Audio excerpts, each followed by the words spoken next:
They will not be able to prepare the future for their children, but they do prepare their children for the future.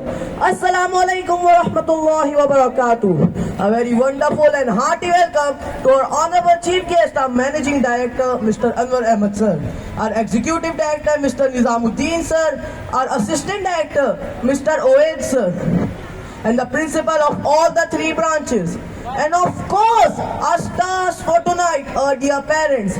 I, Ibrahim Siddiqui, am honored to achieve this opportunity of welcoming you all. It has been 2 years since pandemic. We saw and faced many difficulties, but the one who never let sadness fall upon our faces were our parents. As this is the moment to say thank you to Allah subhanahu wa ta'ala and our parents, I would like to start this evening with a beautiful hadith. Bismillahir Rahmanir Rahim. An Abi Umamah radiyallahu anhu anna rajulan qala ya Rasulullah ma haqqul walidaini ala waladihima qala huma jannatuka wa naruka. Translation: Hazrat Umamah radiyallahu anhu narrates, a man inquired from Prophet peace be upon him said, "O Rasulullah, what are the rights of parents over their offspring?" The Prophet peace be upon him replied, "Your entry into the paradise or hell depends on your conduct towards your parents." So through Rasulullah, we learn that parents are a key to paradise, and this is one of the major reasons, especially after pandemic, to dedicate this evening for our parents.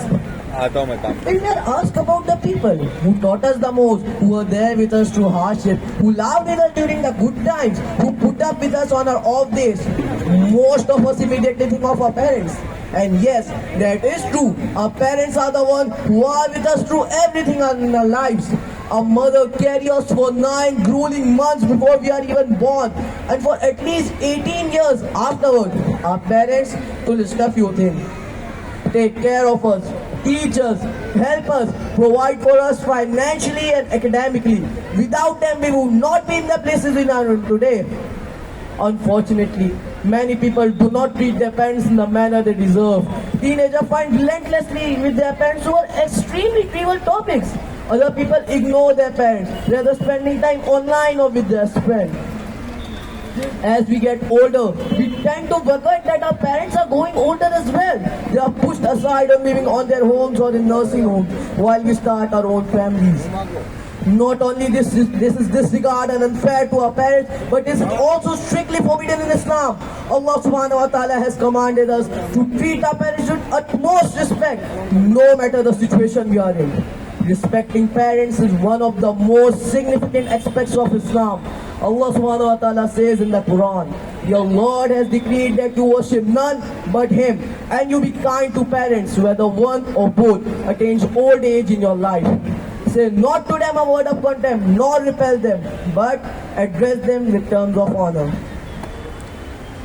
أعوذ بالله من الشيطان الرجيم. بسم الله الرحمن الرحيم. وقضى ربك ألا تعبدوا إلا إياه وبالوالدين إحسانا. إما يبلغن عندك الكبر أحدهما أو كلاهما فلا تقل لهما أف ولا تنهرهما وقل لهما قولا كريما. صدق الله العظيم. The first decree in this verse is to worship none but Allah subhanahu wa ta'ala. This is the first and most important pillar of Islam. Enjoying partners with Allah subhanahu wa ta'ala is the only unforgivable sin. And right after this order is kindness towards your parents. There are major sins in Islam that could have been mentioned here, but the one Allah subhanahu wa ta'ala has forbidden us against is disrespect to parents. We are told not to speak contemptuously to them. The word given in Arabic is uff. Even this simple groan of scorn is forbidden. Instead, Allah subhanahu wa ta'ala has commanded us to treat our parents with utmost respect. While obviously we should respect both our parents, our mothers are given special treatment in Islam because our mother carried us for 9 months and were our primary caregivers when we were children. In one narration of Prophet, peace be upon him, a companion asked him, who deserved the most good treatment and respect? The Prophet, peace be upon him, replied, your mother. The companion asked again, and again the reply was your mother. The companion asked once more, and again the Prophet, peace be upon him, replied, your mother. When the companion asked for the last time, then the Prophet, peace be upon him, replied, your father. This is not to say that our father do not deserve respect. They deserve it equally. In the story of Prophet Ibrahim, peace be upon him, tell us in the Quran that his father was ready to kill him for destroying religious idols and abandoning the pagan religion. But Ibrahim, peace be upon him, instead of losing control, merely prayed to Allah subhanahu wa ta'ala to have mercy on his father and to help him find the truth. Most of the teenagers shout obscenities if the father gives them a stern lecture. So through Prophet, peace be upon him, we learn that this is never acceptable in Islam.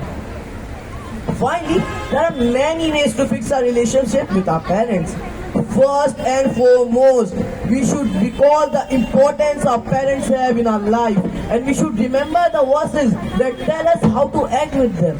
And there are many sayings of Prophet, peace be upon him, that also tell us how to act with them. In one narration, he likened calling for his parents, then fighting for the cause of Allah, a best deed a Muslim can do in his life. In another, we are told, smiling kindly at our parents is as though we have done the pilgrimage to Mecca, the Hajj. We should make it a habit to do these small things in a daily basis. Talking to our parents on a day-to-day basis, no matter our age, may help us fix the gap we may have with them. Lastly, we should always remember to pray for our parents. We are told that several people prayers will always be accepted, and one of them is the child prayer for their parents. May Allah subhanahu wa ta'ala help us to be kind to our parents. Lastly, I would like to conclude by saying, may Allah subhanahu wa ta'ala bless us and our parents, and may He make us worthy enough to be kind to our parents as the manner He defined. Ameen. Jazakallahu khairan.